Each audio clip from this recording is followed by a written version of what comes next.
Takže čaute lidi, já vás zdravím u dalšího dílu z mojí staré Cesta kolem světa za 80 dní a v dnešním díle, teda 10. máme jít nějak do Šankarova domu, ale já jsem tady objevil velice divnou věc, to se podívejte teda. To jsem teda trošku nepochopil, co to jako je. A zmizelo nám tady ještě náš dopravní prostředek, takže si musíme koupit nový. Takže si do něj lezeme a jdeme teda do Šankarova domu.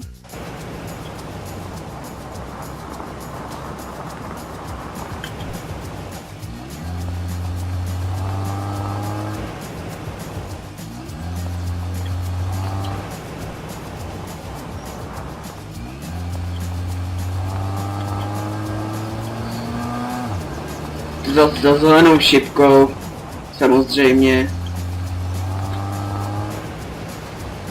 A už ho tady vidím. To bude asi ono.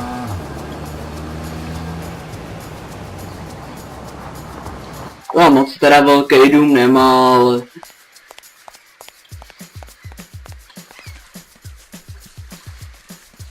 ale co se dá dělat?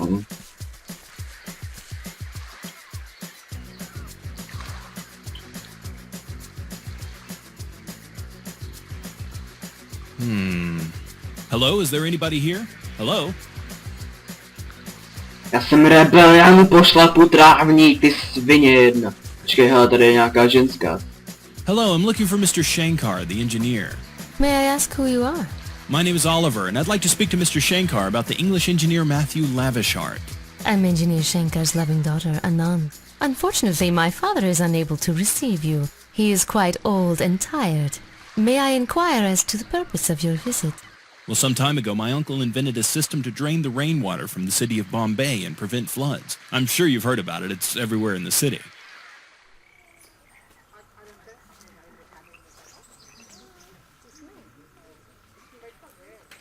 Would you like a cup of tea? How very civil of you, but no thank you. Tea stains the teeth. Well, this is an old story. Your uncle must have been in India around many years ago. Well, yes, he was, but it's not like he's still living in the past. I'm here looking for the document proving that my uncle was responsible for this anti-flood invention. I quite understand. However, the problem is the invention only belongs to your uncle in his demented dreams. You see, when your uncle was here in Mumbai, he married a beautiful younger woman. 2 years after the wedding, she died tragically in a flood caused by a monsoon. He was terribly heartbroken. My uncle tells a lot of stories, but I haven't heard this. No. Of course you haven't. Your uncle was plagued by guilt over her death and tried to invent some way of solving the flood problem in our city. All scientists are slightly wacko by nature. This made him delusional. My uncle may be offbeat, but I assure you he's not delusional. Alas, I see delusion runs in your family. My father was working on a system to drain water from the city. Your uncle heard of this and tried to force his way onto the project. Your uncle was so racked with grief he became deluded. He convinced himself he had invented the anti-flood system. It happens all the time. You can read about it in any psychology textbook. Your uncle has no patent because they do not patent dreams. My father created the system. You know, I'm betting your story is filled with as many distortions of the truth as a politician's speech. This is not dissimilar to the situation I found in Cairo. An English administrator good for nothing but generating red tape tried to steal an invention from my uncle by claiming credit. Unfortunately for him, I found my uncle's patent after a little research. I have no doubt that this will be the case here too, after a misadventure or two. I'm in constant contact with my uncle and his senses are entirely intact. I bid you a not-so-fond adios. Not so fast. Parashata, grab this meddler and take him to a nice, safe, Cože? place. Krávo jedna! Puste mě!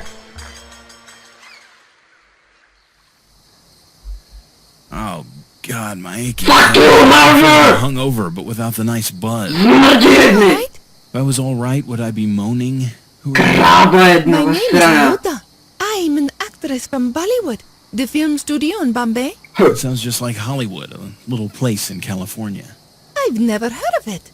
You used the Americans would copy us. Well, now what have I got myself into? We're in some kind of laboratory. There's a big microscope or something like that.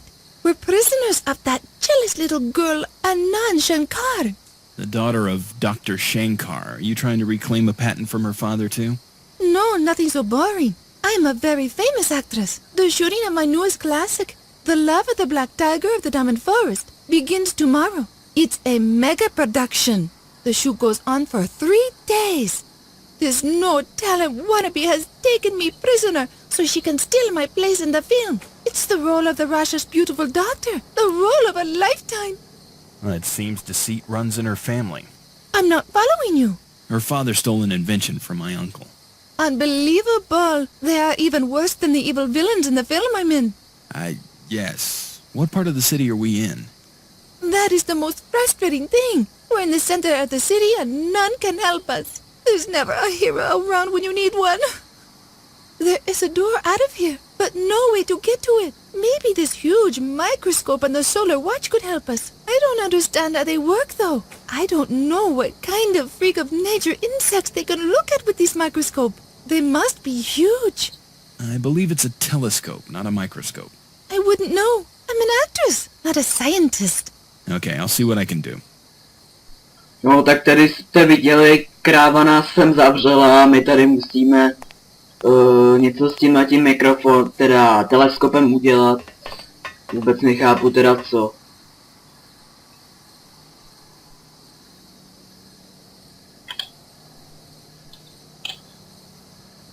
Nic tam teda nevidím. Nevím.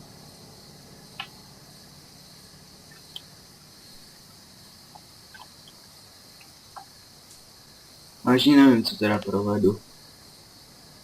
Ale nejde to nějak nahoru dál.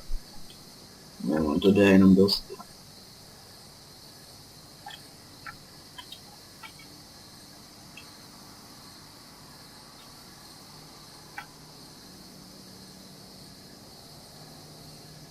Vážně nevím, no. Tak teď jsem to trošku nedá se to nějak otáčet, nebo spíš natáčet nahoru. Jo, tady. Dalekohled se může naklánět na úhel 15 stupňů. Tím úkolem je dalekohled naklonit od 1 do 6 hvězd. Klikni na ovládací kolo a hlávesami ježišmarja. A až jde sklon dalekohledu zvyš nebo sniž.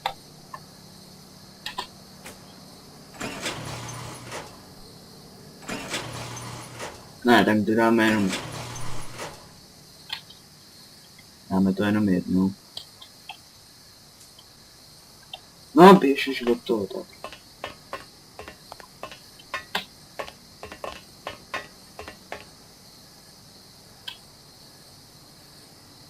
No ale jaký hvězdy tady mám hledat, to by mě zajímalo.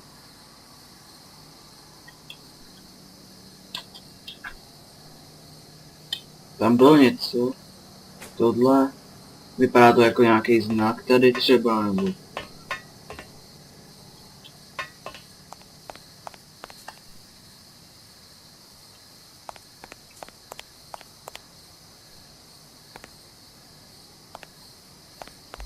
Tak nevím, no. Není to nějaký znak tam třeba?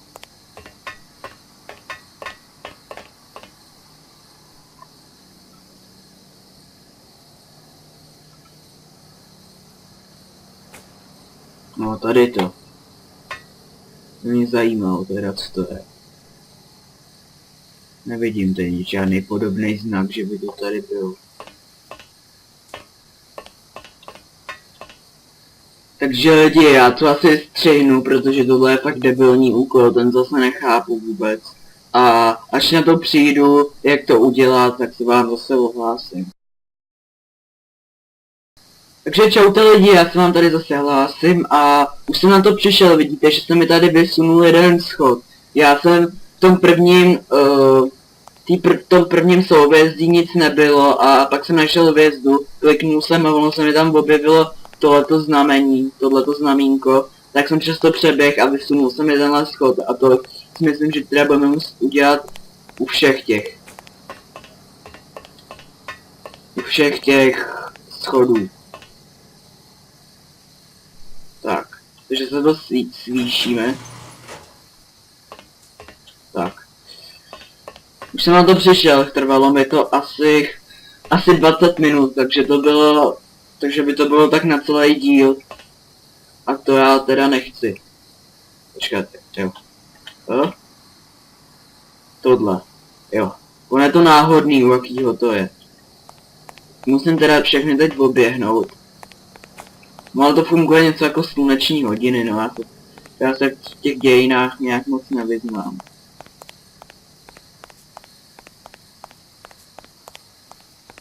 Ne, tak tohle to není. Tak zkusíme třeba na druhé straně. Ne, tyhle první. Tak.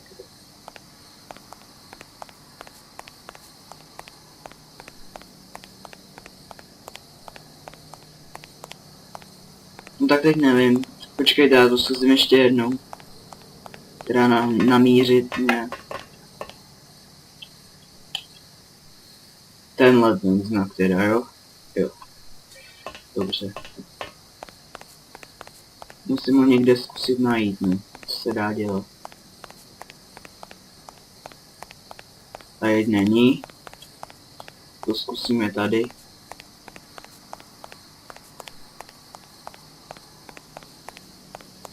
Jo, tady.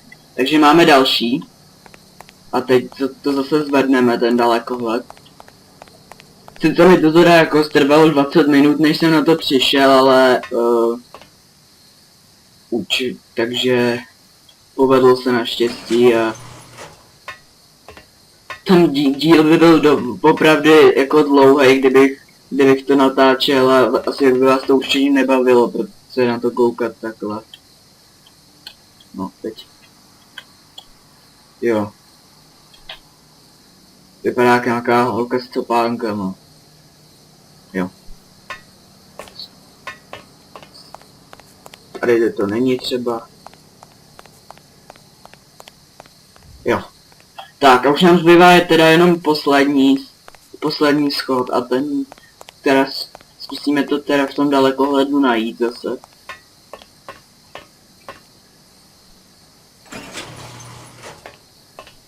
Tak.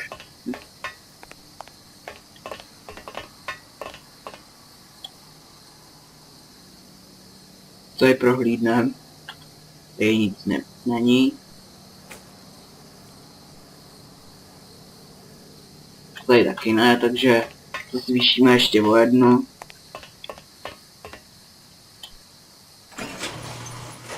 Tak.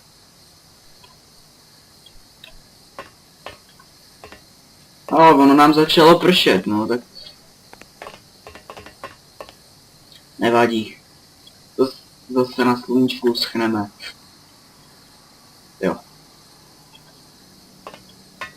Tak to třeba zkusíme zase na druhé straně, aby jsme furt nelítali na tamté straně.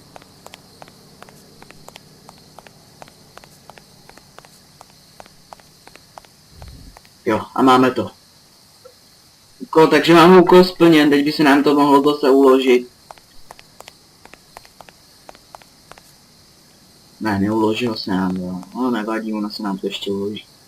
I wonder what the Raja's beautiful daughter would do in my position. Life would be so much easier if we just had scripts for every occasion.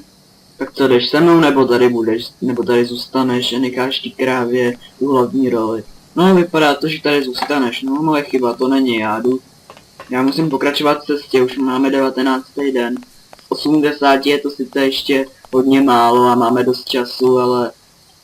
Co já vím. No, tak ona jde nakonec se mnou. A když se nám to dokonce i uložilo, takže je to super. You're a very clever fellow. It's a shame I'm already engaged to somebody else, and there's no way you could help me further my career. Otherwise, we could have made some beautiful music together. And by that I mean... I get your subtle innuendo. What kind of films are you in? My movies are big-budget blockbusters. They are loaded with wonderful sets, songs and stories. I've played lots of different roles. The wife of the Raja, the daughter of the Raja, the stepmother of the young Raja, even the maid of the Raja.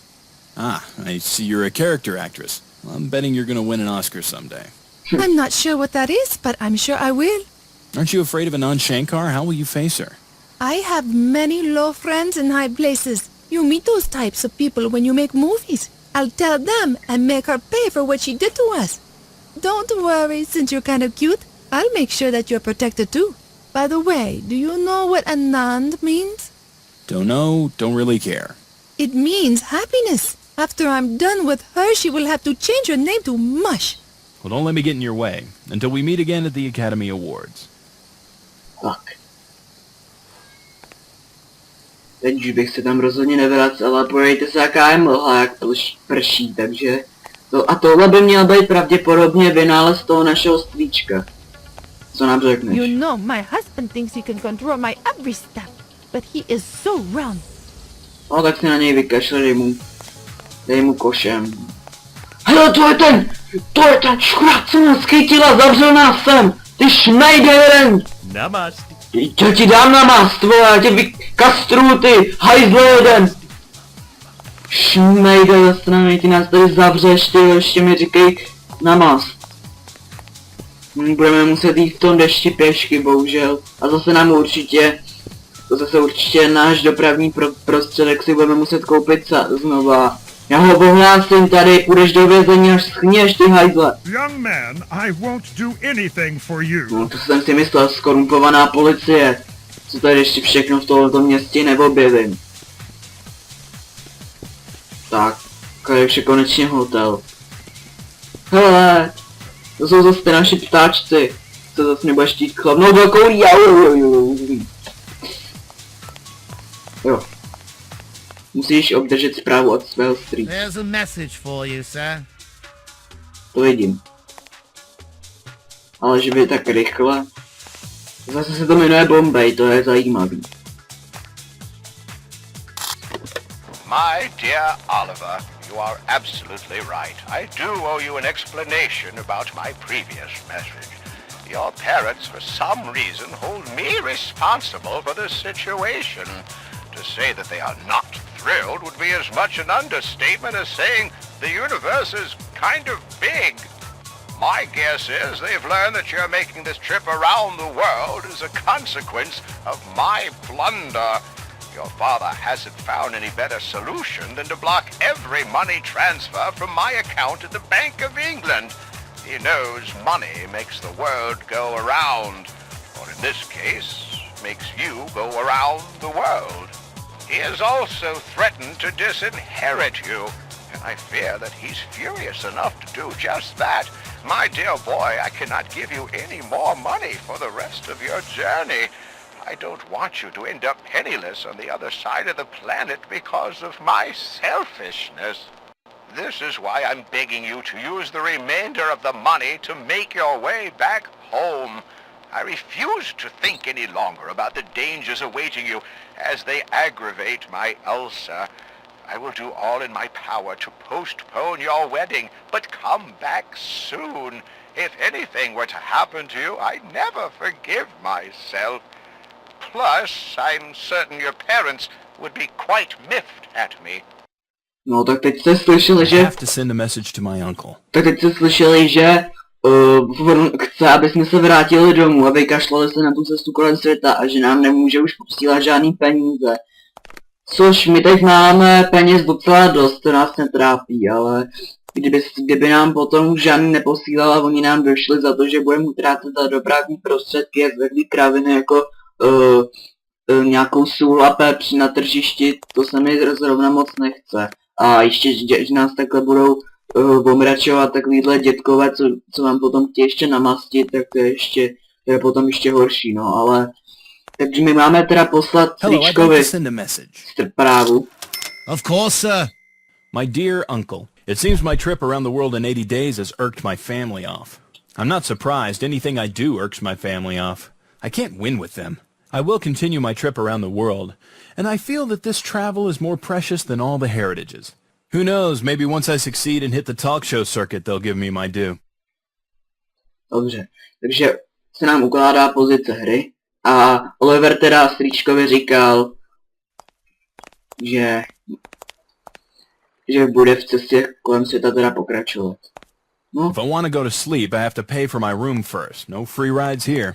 ježišmarja, ty když už jsi zaplatil. Hello, I'd like to stay a night. Of course, sir.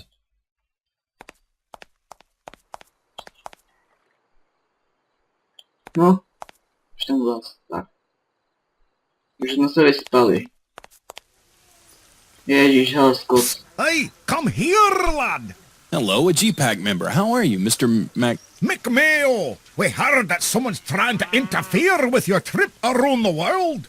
Yes, I've had a few minor adventures. Nothing I can't handle. What are you doing here? We want to start mass production of kilts. India is the biggest and least expensive centre for textile manufacturing in the world. And you know we Scottish like to get the most from our pennies. Here we can make 3 times more kilts than in Scotland for the same price. There are still a few details to iron out. Like they say, the devil is in the details. Instead of a tartan, they made the last batch with elephants and Indian deities. Outsourcing to India. Not very original, but very industrious. Kilts with an Indian flair. Now that's what I call a true culture meld. Well, I have to find some clues about my uncle. Hoot, man, I almost forgot. There's a man who knows about your uncle. His name is Ravish. He's an elephant tamer. It's good work if you can get it. I don't know exactly where he lives, so you'll have to ask other G-Pack members. I've already marked on your map where you can find them. Good luck and hurry. Time is money. Najdi 4 členy ČSSD, no tak to jsem rád, že najdu někde paroubka tady za rohem, ale tohle bylo lidi z tohohle dílu a už asi všechno, udělali jsme to nejdůležitější, ale furt nám prší, takže se jdeme rychle schovat. Tak.